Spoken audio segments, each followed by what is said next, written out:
Conosco,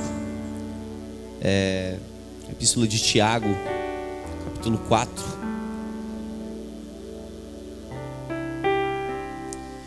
Carta de Tiago, escrita mais ou menos no ano 50, 60, escrita com um propósito específico para alguns cristãos que estavam sendo perseguidos pelos próprios judeus.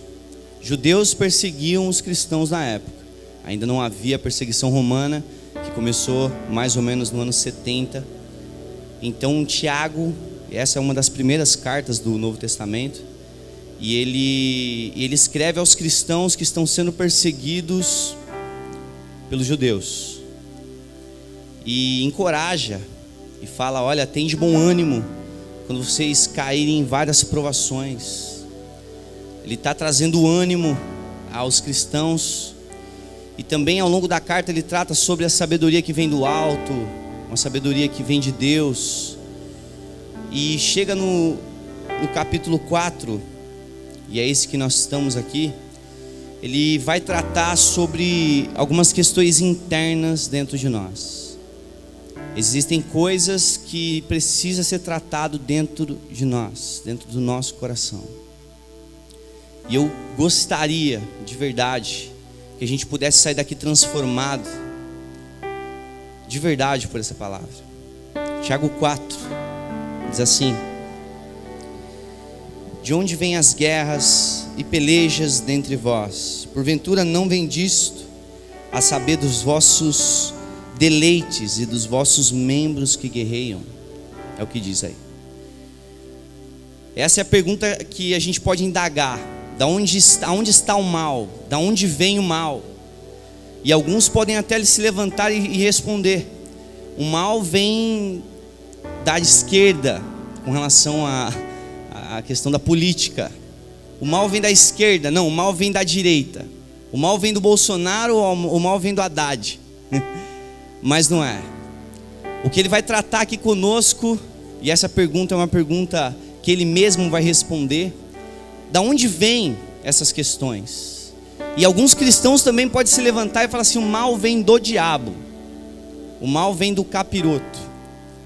Eu gostaria de elucidar a sua mente nesse sentido hoje, e dizer que o que acontece hoje, ou que está sendo pregado hoje, é uma demonização dos pecados. Eu vou explicar isso, calma. O que é a demonização dos pecados? É colocar a culpa no capiroto, quando a culpa é sua. E eu queria que você abrisse comigo em Gálatas, para a gente poder discorrer um pouco mais sobre isso. Gálatas 5. Alguns já conhecem, outros não. Mas nós vamos aqui discorrer um pouco sobre essa questão da demonização do pecado, onde Tiago também fala, e o próprio Paulo também fala aqui. E ele fala no verso 17, Gálatas 5:17: porque a carne cobiça contra o espírito, e o espírito contra a carne, e um se opõe contra o outro, para que não façais o que quereis. Então o que ele está querendo dizer aqui é que há uma briga entre a sua carnalidade, leia-se velha criatura. A velha criatura briga com a nova criatura. Uma nova criatura que está cheia do Espírito Santo briga com uma velha criatura caída, corrompida e que deseja o pecado. E a convicção que as pessoas têm de liberdade aí fora é justamente de fazer o que elas querem. O que o meu impulso me leva, isso eu faço. E aí eles consideram isso como liberdade. Pergunta para qualquer pessoa aí fora: o que é liberdade? Liberdade é eu fazer o que eu quero, na hora que eu quiser, né? Não é isso que é liberdade para as pessoas? Mas a verdadeira liberdade está no fato de você dizer assim para aquela sua natureza caída. A natureza caída inclina para um lado e você fala assim: não, não, estou sendo dominado pelo Espírito agora. Então a verdadeira liberdade está em você negar a sua própria natureza. Porque quem deixa a sua natureza ser levada, ele é escravo da sua própria liberdade. Consegue entender isso? Tem pessoas aí fora e pessoas aqui dentro que são escravas da sua própria liberdade. Que paradoxo isso. Pessoas que vivem conforme a sua concupiscência. A sua concupiscência leva essas pessoas a fazerem o que elas querem. E isso elas acham que é liberdade. Mas a liberdade para o cristão é justamente dizer: não, você não me domina. Você não me domina, pecado.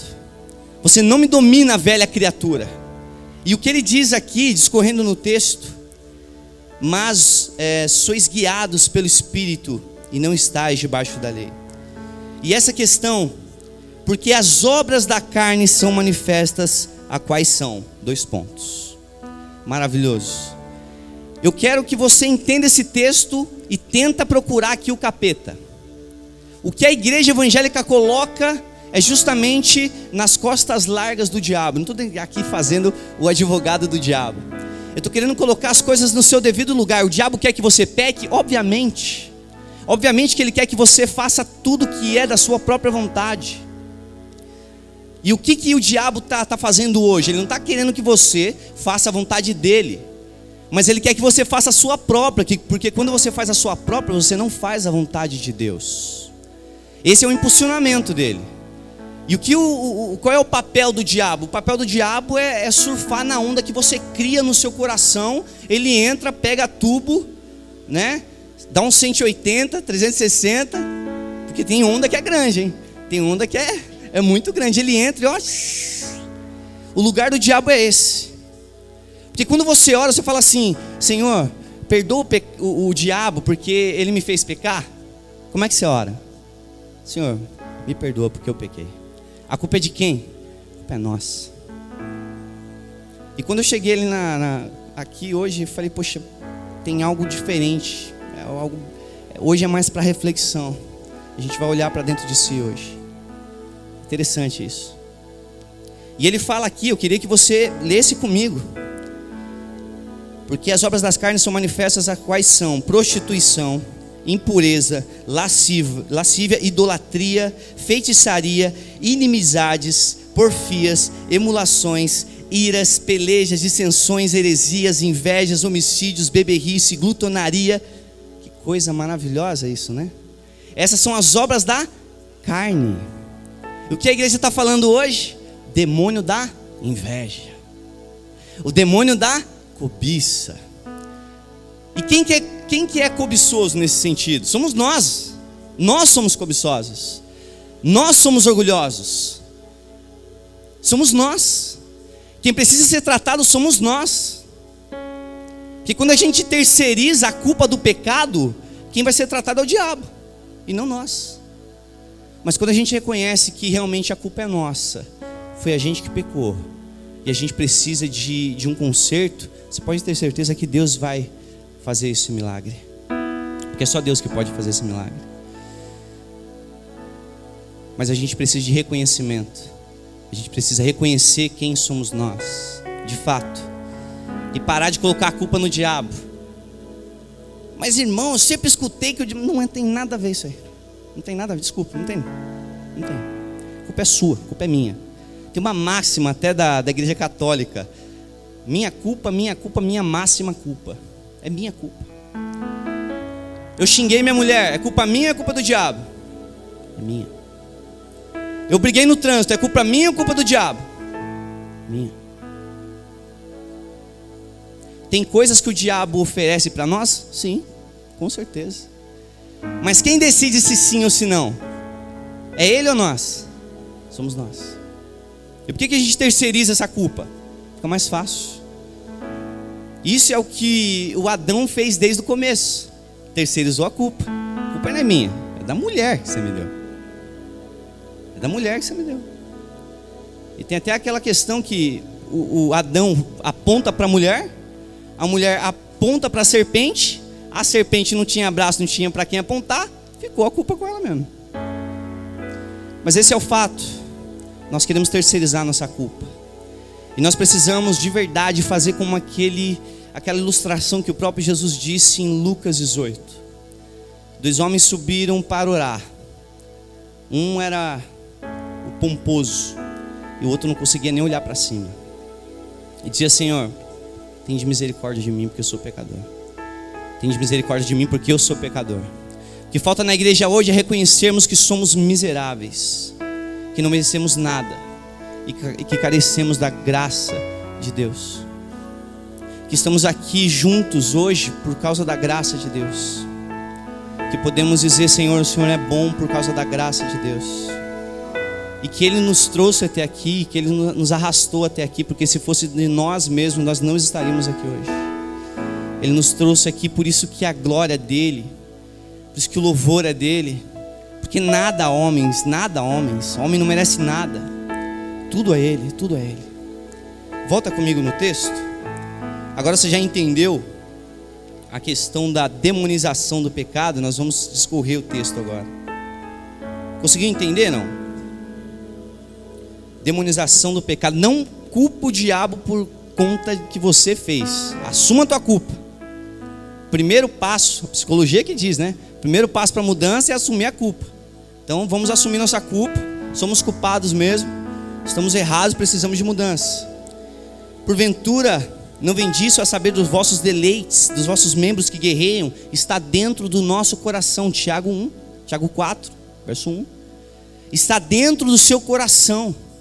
A velha criatura te inclina para o pecado, te empurra para o pecado. Está dentro de nós. E o que precisa haver em nós, e Ele vai dar o diagnóstico no final de tudo isso, como a gente pode aplacar tudo isso. Como é que a gente pode parar tudo isso? No verso 2 ele fala assim: cobiçais e nada tendes. Somos cobiçosos. A cobiça ronda o nosso coração, porque os prazeres do mundo são maravilhosos aos olhos naturais. Asaf olhou para o mundo e falou assim: meus pés quase vacilaram, mas faltou pouco. Faltou pouco. Que salmo que é? Alguém sabe, hein? 70 aí? 70 aí? Ah, 73.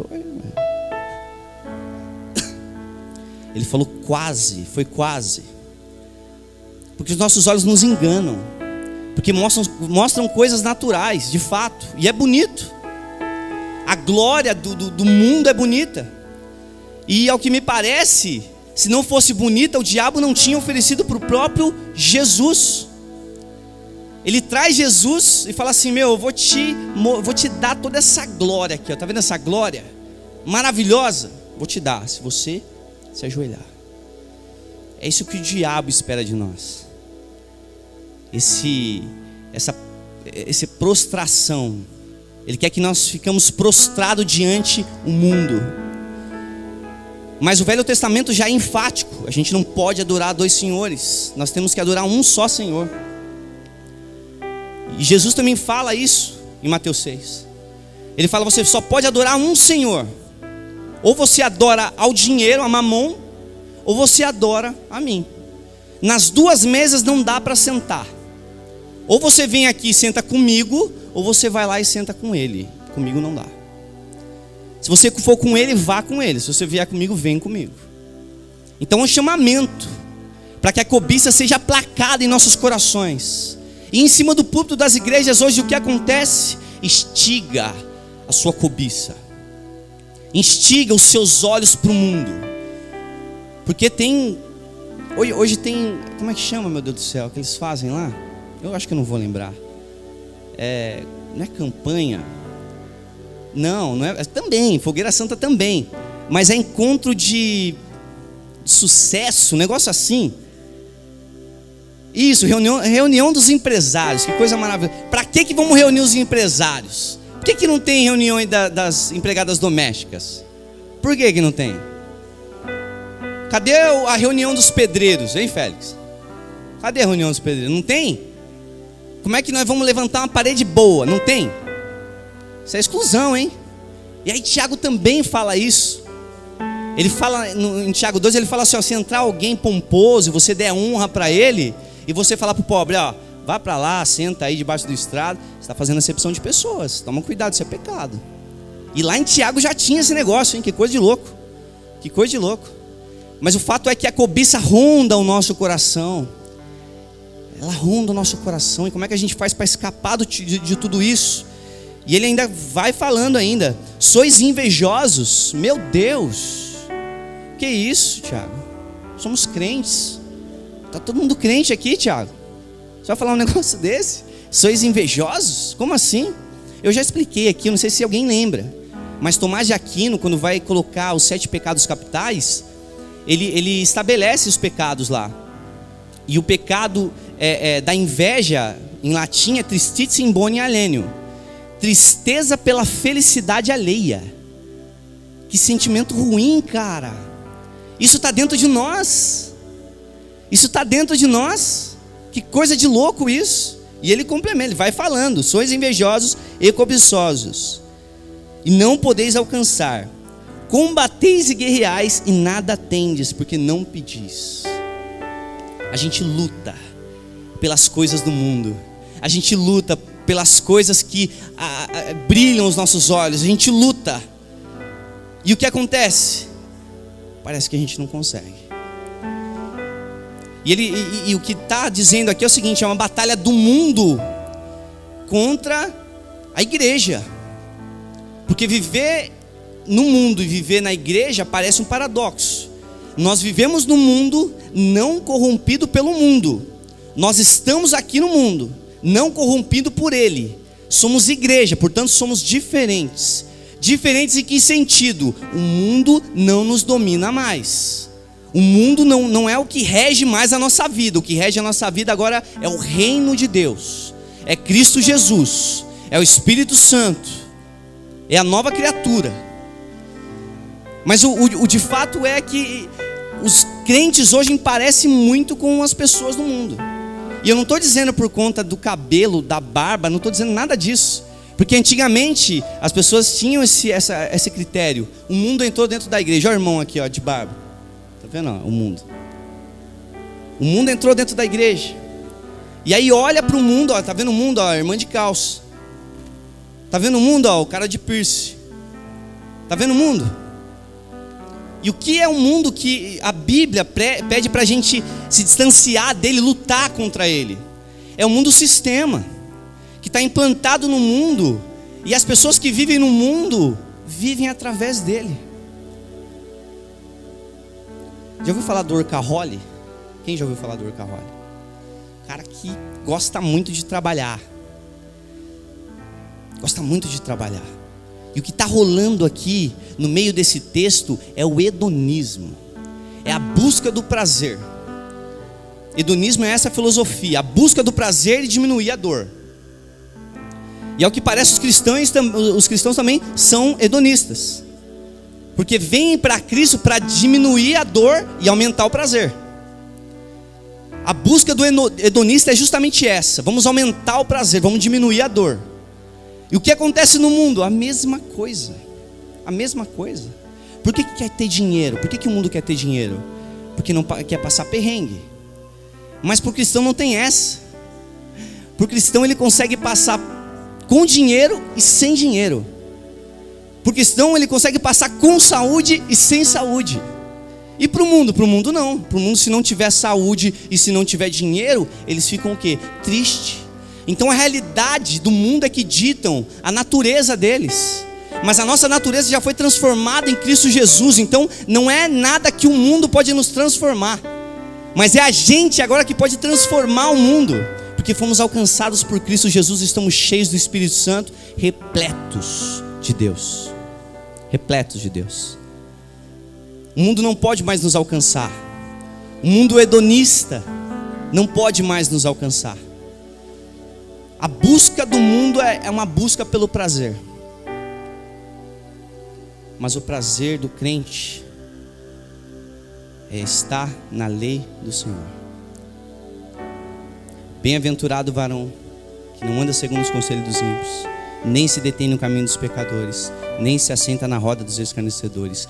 Antes tem o seu prazer na lei do Senhor. O que vai me trazer prazer, o que vai me trazer alegria, é fazer com que Ele sinta alegria por mim. Eu não quero mais estar aqui para realizar as minhas alegrias, mas aquilo que me traz mais prazer é dar prazer para o Senhor. A minha vida tem trazido prazer para o Senhor. A minha vida tem trazido alegria para o Senhor. Será que a gente tem feito isso? Ou a gente tem sido hedonistas? Busca o seu próprio prazer. Não pedis. Ele fala do não pedis para a transformação justamente dessa natureza caída. Agora olha que coisa de louco. Pedis e não recebeis porque pedis mal. Está falando de oração aqui. Para gastar nos seus próprios deleites. Que coisa de louco. Se tem uma oração que Deus não responde pautada nas Escrituras, é uma oração egoísta. E nesse sentido, os cristãos parecem muito com o mundo, porque estão preocupados tanto consigo mesmo que não conseguem olhar para o lado. Por que o incrédulo vem para a igreja? Para poder buscar alguma coisa para si. Tá certo? É isso que o incrédulo vem para a igreja quando está mal, quando está zoado, quando está ruim.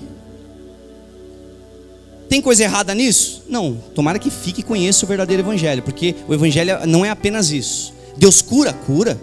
Deus pode libertar? Lógico. Deus quer te dar recursos? Lógico. Essa não é a questão, mas a questão é ficar aqui dentro justamente por conta disso. Só por conta disso. Você imagina um negócio desse? Você imagina? Não tem mudança de vida. Além de não ter mudança de vida, não tem mudança de caráter. Além de não ter mudança de caráter, não tem, a pessoa não consegue ser amadurecida no evangelho.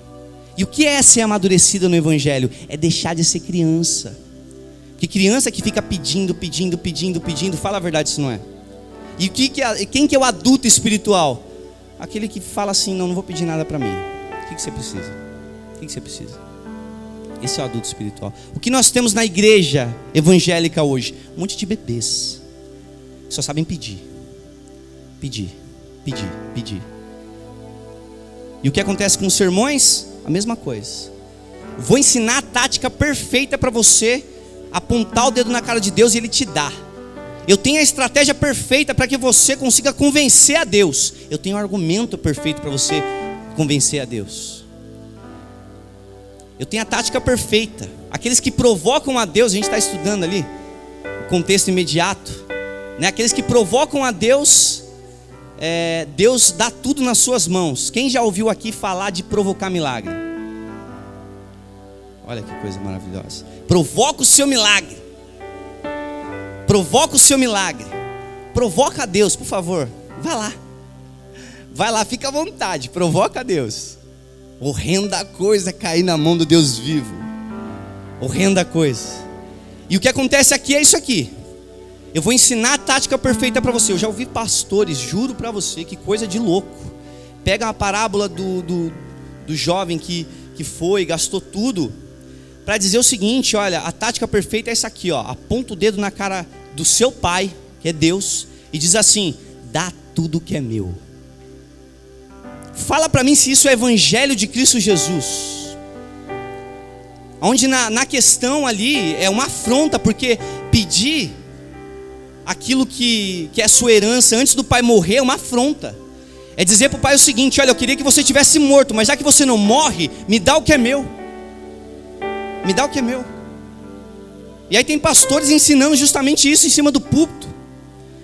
E a igreja que tem o verdadeiro evangelho fica calada, quieta, omissa. Nós não podemos mais ficar omissos a esse tipo de coisa. Não podemos. Temos que gritar em alto e bom som: isso não é o evangelho de Cristo Jesus. Não é. O evangelho de Cristo Jesus ensina você a orar: Senhor, contudo, seja feita a sua vontade, e não a minha. Não a minha, eu sou apenas servo. Pedis e não recebeis, porque pedis mal, para gastar nos seus próprios deleites. Deus não está preocupado em realizar os seus sonhos. Não está preocupado em realizar os seus sonhos. Não está. Aí você fala assim: pô, então estou largado? Obviamente que não. Mas o propósito da sua vida aqui na terra não é realizar os seus sonhos, mas é realizar os sonhos dele na sua vida. Porque que mesquinhos nós somos. Sonhos pequenininhos, pequenos, limitados. A gente planeja um dia, planeja outro. E aí tem um Deus que sabe de tudo que vai acontecer. A gente não entrega os nossos sonhos na mão dele e fala assim: Senhor, está na sua mão. Você sabe o que é melhor para mim. Eu não preciso ficar planejando nada. Está aqui, ó. Está aqui, está na sua mão. Faz conforme o seu querer, a sua vontade. Me usa conforme o seu querer, a sua vontade. Me envia. Fala através da minha boca. Me enche, me capacita. Porque esse mundo precisa de cristãos de verdade. Esse mundo precisa de cristãos de verdade. Cristãos amadurecidos. Não cristãos bebês. Que não aprenderam ainda o que é o verdadeiro evangelho. Ruim a palavra, né? Não tem glória a Deus. Aleluia. Você acha que eu estou preocupado com isso? Obviamente que não. Porque eu sei que é esse evangelho que vai confrontar a sua vida e dizer para você: cresce um pouco mais. Para de ser criança. Sai desse lugar de mimimi. Para com isso. Vamos levantar e vamos falar assim: não, parei esse negócio. Eu quero ser adulto agora. Esse negócio de ser criança, pedir. Eu queria te dar danoninho, que os caras falam, né? Danoninho, me dá. E aqui é justamente isso: pedis e não recebeis, porque pedis mal para gastar nos seus próprios deleites. Oração egoísta, Deus não vai atender. Não vai atender. Deus não atende oração egoísta. Pautado na palavra, pedis e não recebeis. Não vai receber. Não vai receber. Coisa ruim. Olha o que ele fala: adúlteros e adúlteras.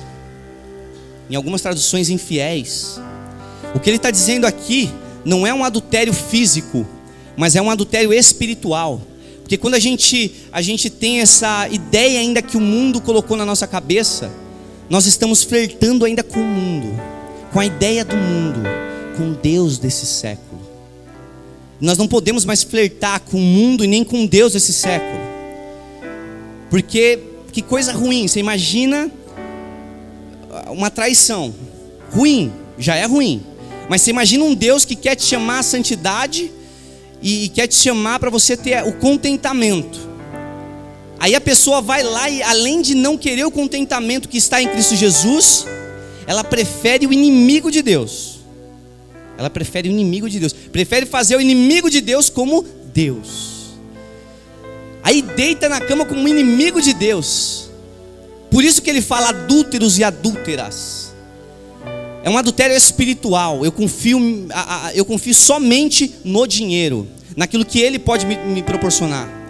A minha confiança não está plenamente em Cristo Jesus, mas está no dinheiro. E eu passei por maus bocados para aprender isso. Por maus bocados. De não ter nenhum trampo. E de olhar para a minha vida e falar: Senhor, eu estou entendendo. Eu vou começar a mudar minha oração. A minha confiança não está mais no dinheiro, não está mais no patrão, não está mais no trabalho, mas está no Senhor. É o Senhor que me sustenta. Eu não posso acrescentar nenhum couve na minha vida, como diz a palavra.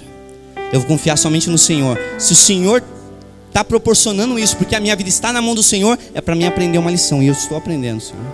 E foi incrível que depois que eu comecei a orar desse jeito, aí começou a aparecer um trampo, começou a aparecer outro.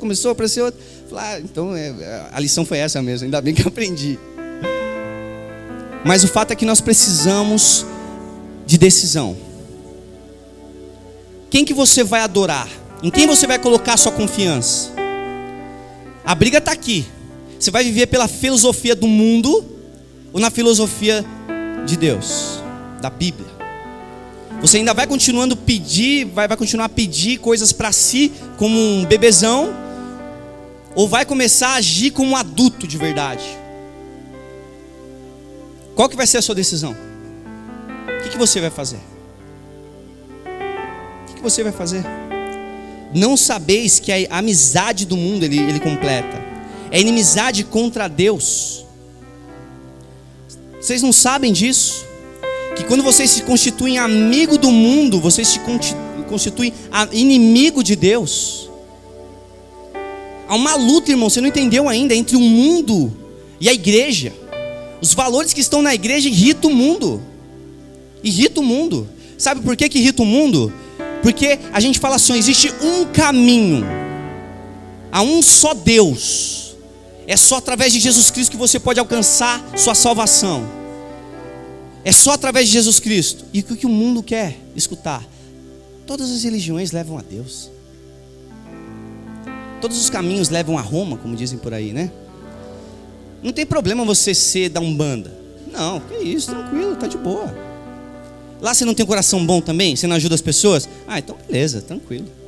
Por que o mundo vai nos odiar? Porque nós pegamos o monopólio da salvação. É só Cristo Jesus e não tem conversa. Não tem outro caminho. Há um só Deus, Timóteo 2, no verso 5. Há um só Deus e um só mediador entre Deus e os homens, Jesus Cristo, o homem. Só através dele, meu irmão. O mundo vai nos odiar porque se não for através de Jesus Cristo, não tem salvação. Fala para mim se essa mensagem não vai trazer ódio no coração das pessoas. Fala para mim. Então ou a gente agrada o mundo, ou a gente agrada a Deus. Os dois não dá. Ou a gente vive pela velha criatura, ou a gente vive pela nova criatura. Os dois não dá.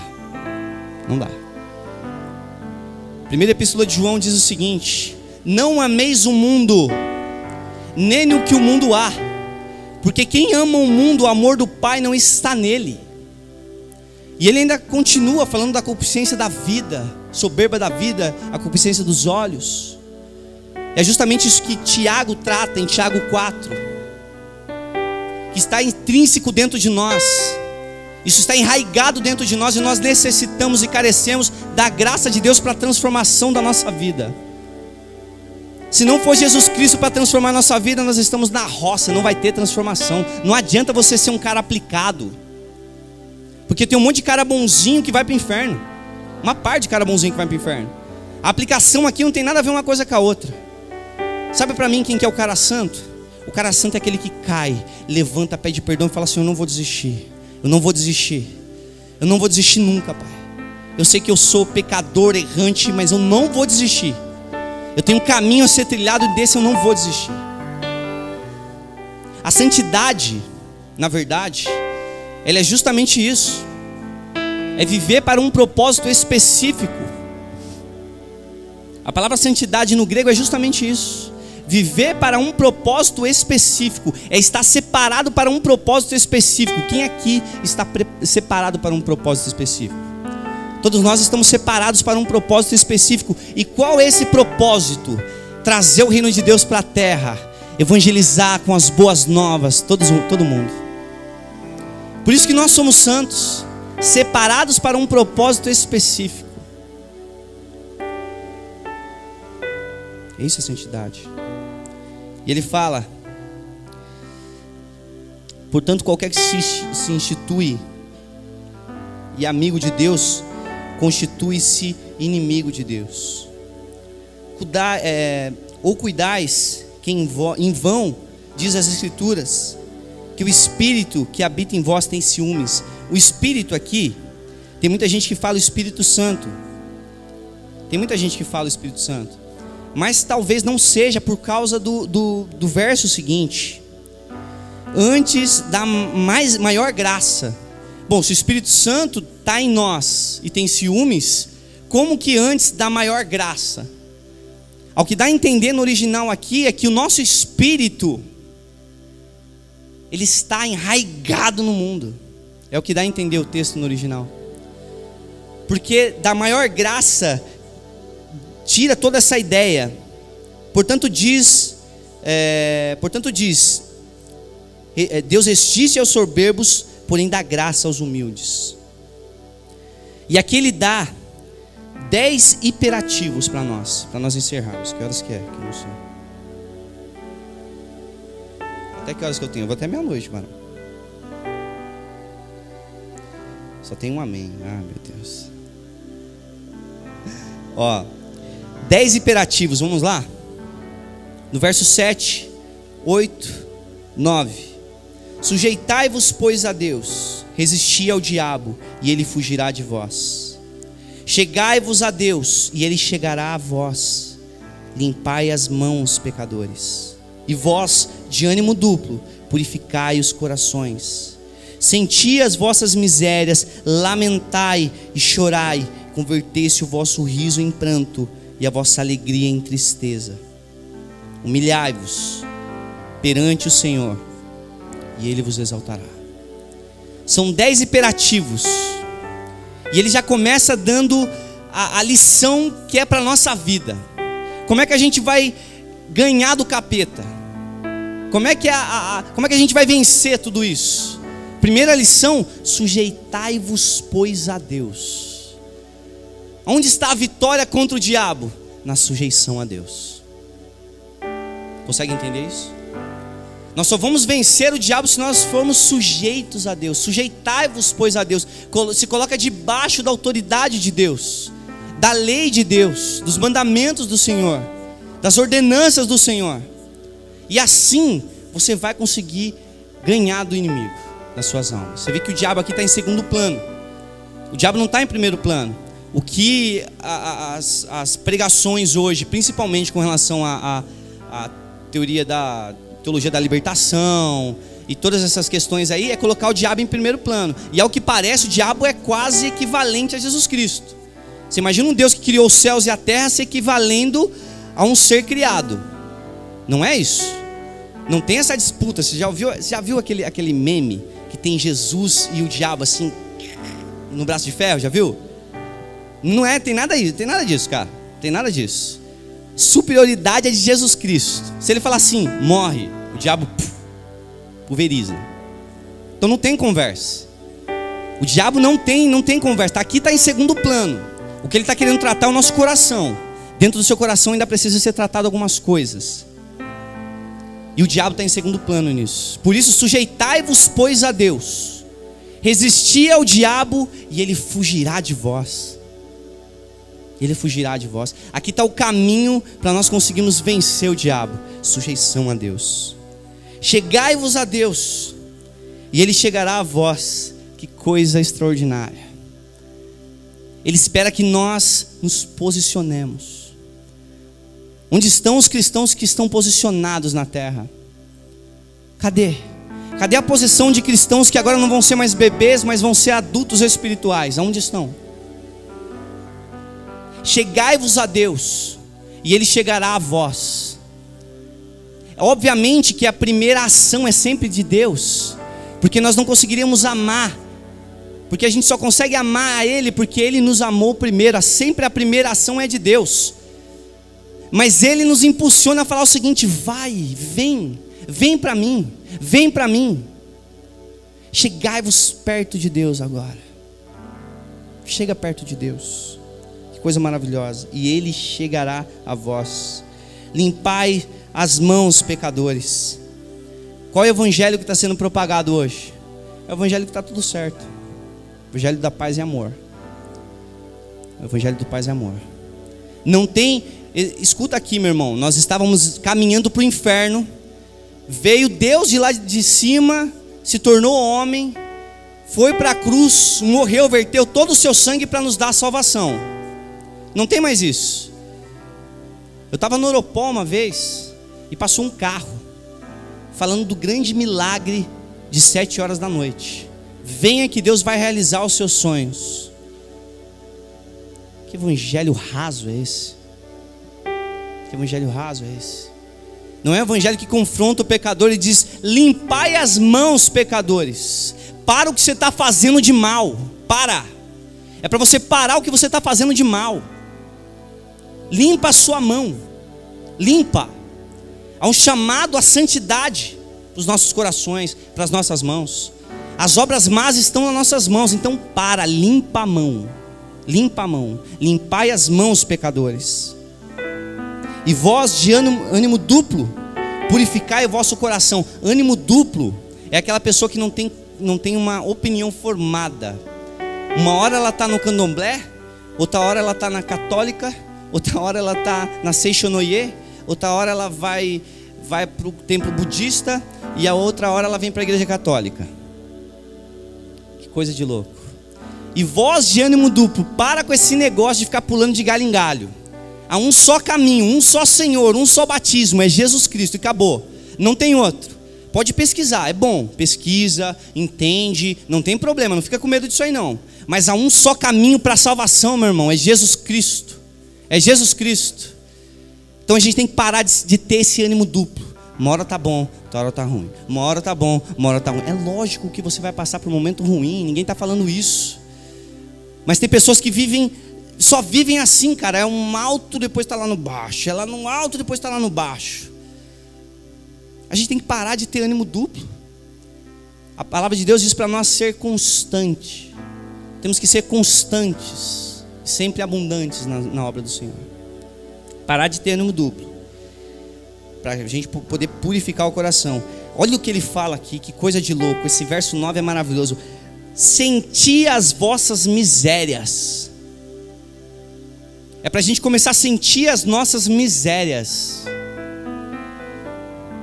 Quem consegue fazer isso? É só aquela pessoa que teve um verdadeiro encontro consigo mesmo, que consegue olhar para dentro de si e falar assim: eu não mereço nada do que ele fez para mim. Nada, nada. Sou miserável, sou um pecador. Quem consegue sentir a miséria de você mesmo aqui?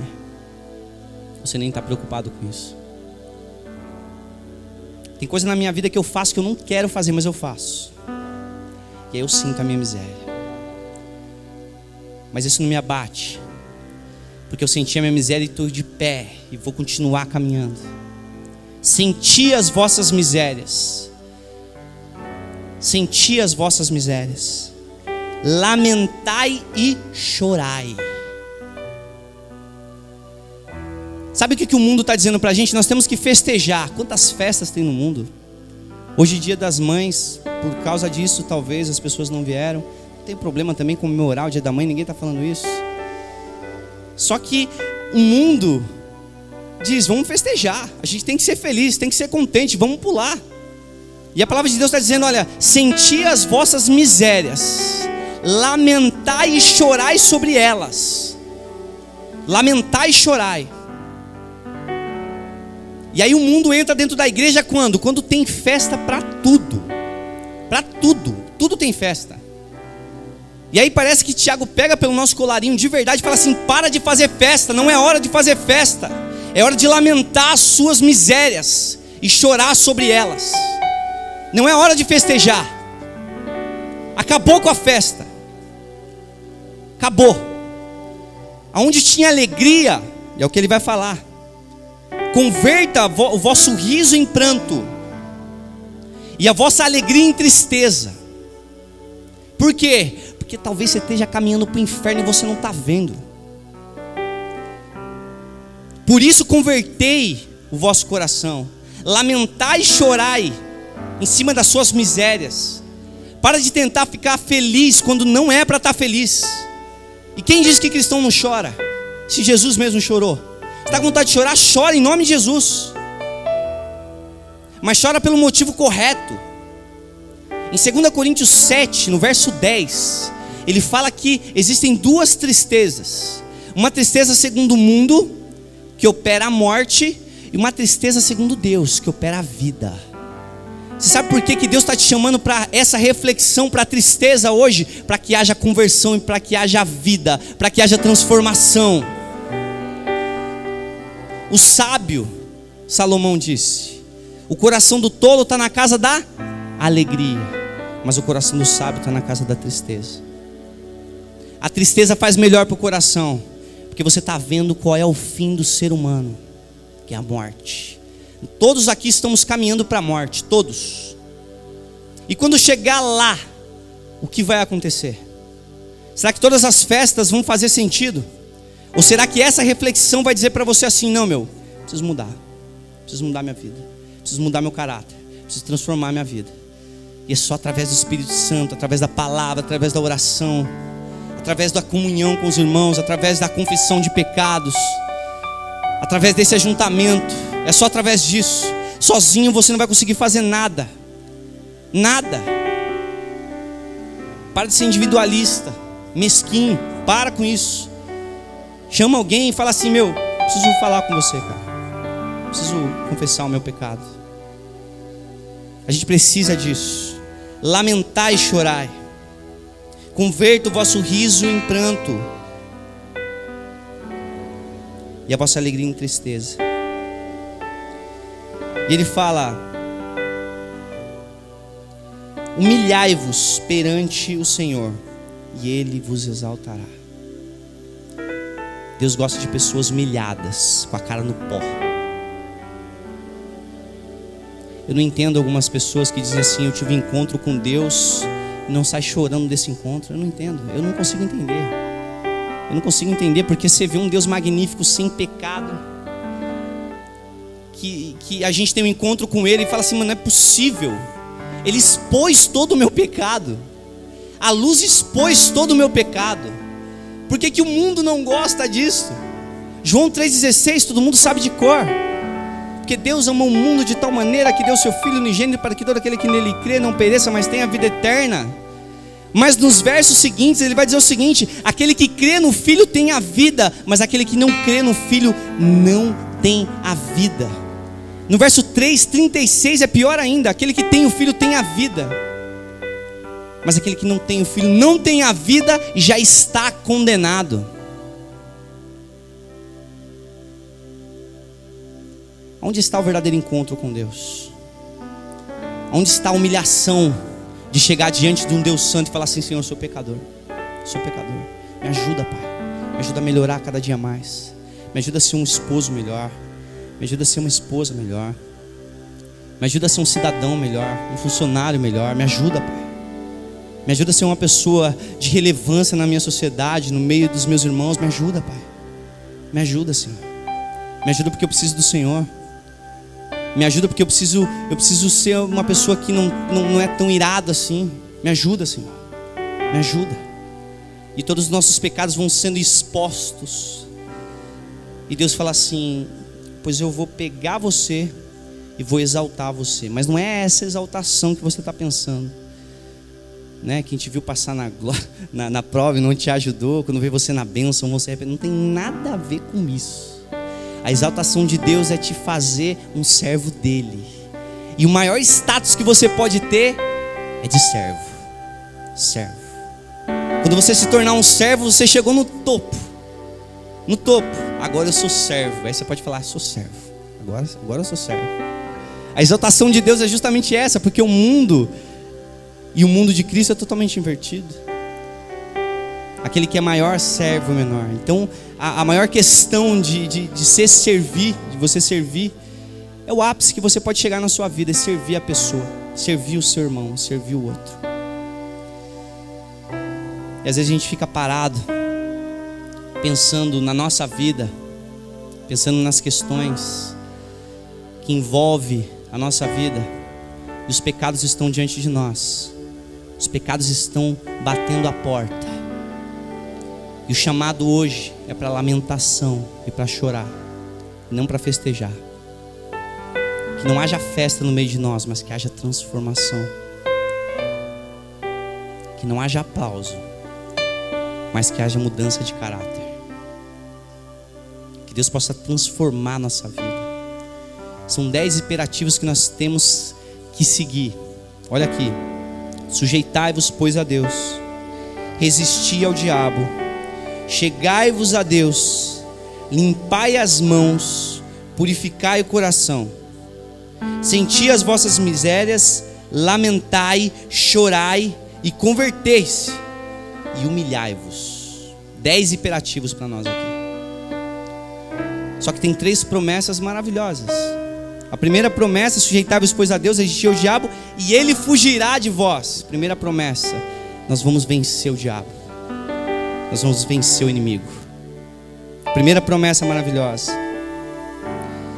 E ele fala nessa questão aqui: humilhai-vos perante o Senhor e ele vos exaltará. Deus não gosta de pessoas soberbas, velho. O que a gente precisa fazer é humilhar, se humilhar. Eu queria orar com você para que esse momento seja de humilhação. Não peça nada para você, nada. Se humilhe agora na presença de Deus e Ele vai te exaltar, Ele vai te fazer servo. Ele vai te fazer servo. Se você quiser vir à frente, vem. Se não quiser, fique no seu lugar. Se você quiser se levantar, se levante. Se você quiser se ajoelhar, se ajoelhe. Amém? Vamos orar? Senhor Deus,